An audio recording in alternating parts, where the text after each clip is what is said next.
ڕووناچی ناوفەوزە.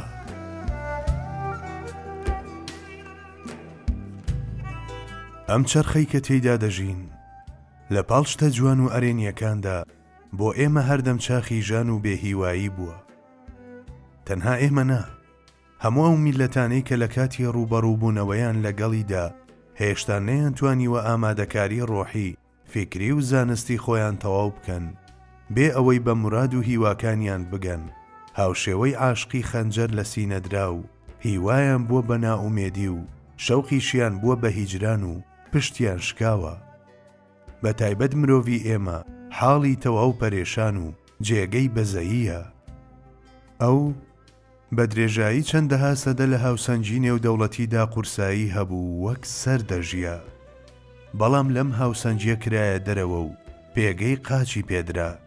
لە ئەنجامی ئەم شۆکەدا سەرسامانە لە ناو ژیانێکی وەک بەرزەخدا دەژیا، لەم گەشتە شومەیدا کە هێندە پڕ لە نامۆیی و سەیر و سەمەرەیی ناتوانرێت لە چوارچێوەی هیچ میلەت و کۆمەڵگەیەکی تردا جێی بکرێتەوە. هاوشێوەی کەسێکی دۆڕە و لە قوماردا بە ئومێدی لەوانەیە بیبەمەوە کەوتەوتنی جارێکی تر جارێکی تر. بەم جۆرە لە حاڵەتی ڕۆحی بە هەدەردانی هەموو شتێکدا لەم ئیفلاس بەرە و ئەو ئیفلاس ڕاپێچ بوو.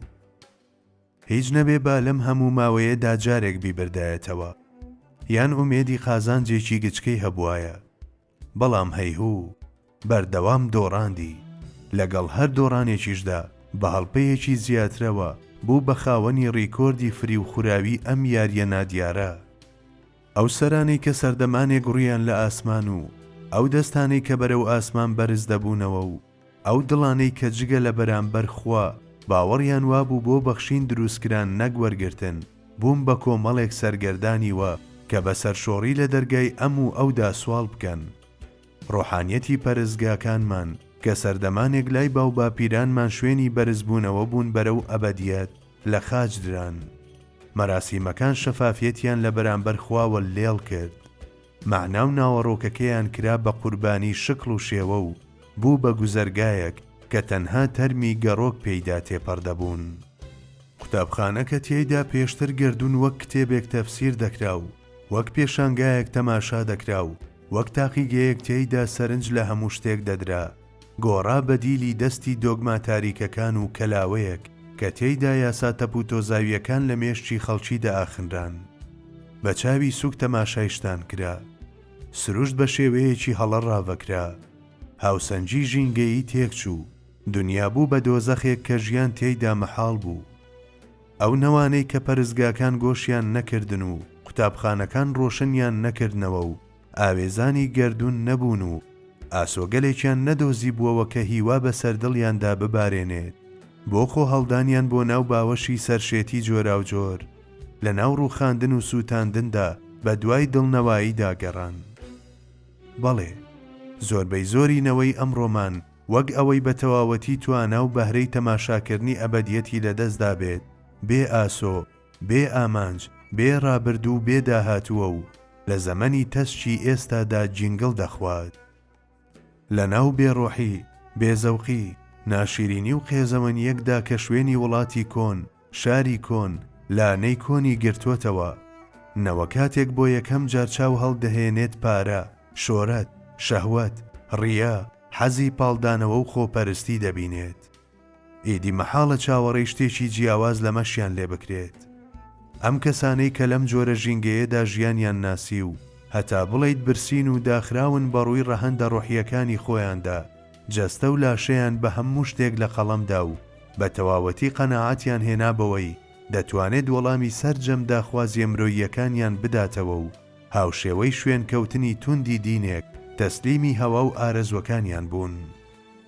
لەم نێوەندەدا نوێنەر و نمایندە بێمەفکورە، بێعەشق و بێهەیەجانەکان و بێ ئاگایان لە ڕۆحی ئیسلام لە هەموو ئەو شتانەدا کەوا دەردەکەوت لە پێناو دین و دیانەتدا دەیکەن، بە دوای مافی چێژوەرگرتندا گەڕان.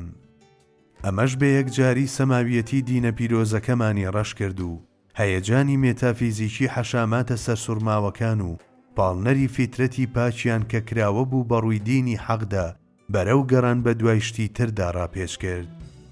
و لەمەش زیاتر ئەوانەی واگومانیان برد کە بە شمشێر و قەمەکانی دەستیانەوە دەتوانن ئیمان لە دڵەکاندا هەڵبکۆڵن، جاروبار لە ڕێگەی بە سیاسەتکردنی دینەوە بە تەواوەتی مانە و ناوەڕۆکی ڕێگەی خوا و بەهەشتیان گۆڕی. لە هەمان ئەو کاتەدا کە ئیدعای نوێنەرایەتیکردنی شارستانیەتیەکیان دەکرد کە بە میوەی عەقڵ، زانست و وەحیدا دەنرێت، جارجاریش بەکارهێنانی دوژمنایەتی، قین، ڕق، نەفرەت، حەسوودی و توندوتیژیان فەرامۆش کرد. تەنانەت وەها ڕەفتارێکیان وەک یەکێک لە پێویستیەکانی دین نیشاندا و بە جۆرێک لە جۆرەکان ئەخلاقی ناشیرینیان پیرۆز کرد. خۆی لە خۆیدا کەسانی لەم جۆرە نەیان دەتوانی ببنە هودا، تەنها و تەنها کۆمەڵێک درڕندە بوون کە تاوانەکانیان بە هەوا و ئارەزوەکانیان گۆش دەکرد. کردارەکانیشیان داخوازی وەها کارەکتەرێک بوو، لە بنەڕەتدا بیر و بۆچوونیان کە جاروبار لە گوفتاریاندا ڕەنجی دەدایەوە، خەیاڵ و تەسەوری ئەوانی دەدا بەدەستەوە کە لە بەرچاوی ئێمەدا وەک کۆمەڵێکی شێتی دەستخوێناوی و چاو خوێن تێزا و دەردەکەون کە ئامادەن لە هەموو مەیدان و کۆڵانێکدا سیستەمی لە سێدارەدانی ئۆتۆماتیکی دابمەزرێنن، چونکە چاوەڕێی شتێکی دیکەش لەم ڕوحە لێڵانە ناکرێت کە ستایشی عەشق، وەفا و ئیمان ناکەن و ڕێزی مرۆڤ ناگرن. بەڵێ، چاوەڕێکردنی ئەمنیەت، ڕێزگرتن لە حەق، ڕێزگرتن لە مافی ئازادی هەمووان لە کەسانێکی لەم جۆرە کارێکی بێهودەیە. لە پاڵگەشت نەرێنیەکاندا هەندێک لە میدیاکان کە چێیان بوێت بەرەو ئاسمان بەرزی دەکەنەوە و چێشیان بوێت بە ناخی زەویدا دەبەن، بە وێناکردن و ڕازاندنەوەی باتڵ زێهنە خاوێنەکان دەشێوێن و خاوەنی هێزێکی ترسناک و جادویی وەهان کە زۆر لە هی زانستی خەیاڵی بەهێزتر و ترسناکترە. وەک بڵێیت ترش و خوێ بەسەر ئەو هەزاران خراپە و شتە نەرێنیانەدا دەکەن، هەمووان بە گەنج و پیر، ژن و پیا و خوێندەوار و نەخوێندەوار لە دەستی ئەم غەددار و دەوارەدا یاریچیەک و سەربازێکی سحر لێکراون. ئەو دەتوانێت لە ڕێگەی ئەو تەرمە بێجیانانەوە کە لە دەستیدان جوان بە ناشرین و ناشرینیش بە جوان پیشان بدات، دەتوانێت وا لە خەڵکی بکات چەپڵە بۆ بچووکیان لێ بدەن و نەفرەت لە مەزنیەکان بکەن، بە پێشخستنی جەستە و جیسمانیەت بەسەر ڕۆح و دڵدا و ڕژاندنی تێزاب بە ویژداندا دەتوانێت هەستەکانی مرۆڤ کوێر بکاتەوە، بە برەودان بە غەیبەت، بوختان و فیتنەیی دەتوانێت دنیایەک خەڵکی ئالوودەبوو بە بوختان پێ بگەیەنێت. نیوە ڕۆشنبیرەکانیش کە لە نێوەندی ئەم هەموو خراپە و ستەمەدان بە خۆیان و مەدالیەکانی سەرسینگ و عەباقەیتاندارەکانیانەوە کە خۆیان بادەدەن زیاتر لە ئاغاکانی سەردەمی زوو دەچن و زۆربەیان زمانیان لەسەریان گەورەترە.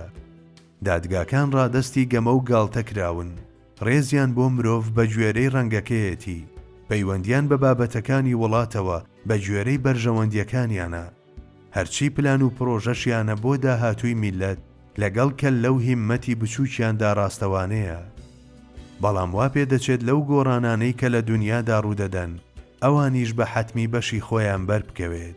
لە پاڵ ئەم هەموو تاریچەیەک لە ناو یەکانەدا نەوەیەکی زێڕین هەیە بە خۆی و باوەڕ، ئومێد، عەزم، عەشق، شەوق و دامەزراویەکەیەوە کە سەرڕای هەموو شتێک بە شوێن ئەوەوەن کە بەهای زۆر بە نرخ بە ژیان بدات. هاوشێوەی ڕوحانیەکان فوو بکەن بە بووندا و شتێک لە پەڕی باڵی فریشتەکان بکەن بە هەموو مرۆڤێکەوە و بە جیابوونەوەیان لەو حەشاماتانەی کە هەتا ئەمڕۆ تەسلیمی کابوس بوون و لە هەستان و دانیشتنیان داڕاوی سەرابیان کردووە، سەرقاڵی بنیادنانی پەیکەری ڕۆحی خۆیانن. لە ڕوخساریاندا بۆیەی ئەولیا و ئەسفیاکان، لە ڕۆحیاندا ئەبەدیەتی تاوسەندوو بە هەر جێیەک بگەن بە ڕۆحە مەسیح ئاساکەیان خۆشەویستی، عەشق و مژدەی پێغەمبەران دەگەێن و ڕۆح و مانای سەدان ساڵەی مێژوو بە گوێی هەر چوار لای جیهاندا دەدەن. بە هەوێنی حیکمەتی نوێی دەستیان و گەرمایی حەقیقەتی ئەحمەدی لە دڵیاندا پەردەکانی نەزانی، غەفڵەت، دەمارگیری کۆنەپەرستی و بێشەرمی کە چەند سەدەیەکە گشت مرۆڤایەتی و ئێمەشیان داپۆشیوە و هەستە مرۆییەکانیان لە هەموو جەیەکدا ئیفلیچ کردووە، دەدڕێن و ئەو دەڕژێنن بەو ڕێگایەدا کە بەرەو خاڵی یەکگرتنی نێوان ڕەحمەت و حەقیقەت دەڕوات و هەوڵی ئاسانکردن و هێورکردنەوەی تەوژمی ڕووداوەکان دەدەن. ئومێدەوارین بە ئەندازەی کرانەوەی دڵی ئەوان هاوڕێ لەگەڵ ئیمان و عاشقدا بۆ خاوەنی ڕەحمەتی بێپایان، عینایەتی خواییش دەست بۆ ئەوان درێژ بکات و ڕێگاکانی ئاسانبوونیمان بۆ بکاتەوە، کە ئەمەش بۆ هەمومان سەر و زیادە. لەم خاڵەدا کە هەواکان بە هەستە بەرزەکان و هەستە بەرزەکانیش بە وەحی و عەقڵی ساغ دەگەن، کە خاڵی یەکگرتنە لەگەڵ ئیرادەی کولیدا. کاتێک وەرزی خۆی هات، هەمووان لە قوڵاییەکانی ویژدانیاندا هەست بە وەها یەکگرتنێک دەکەن و بە تەواوەتی تێدەگەن کە لە پێناو وەها ئەنجامێکدا هەرچیەک چێشرا بێت لە ڕەنج و ژان، هێشتا زۆر بێبایەخ دەردەکەون.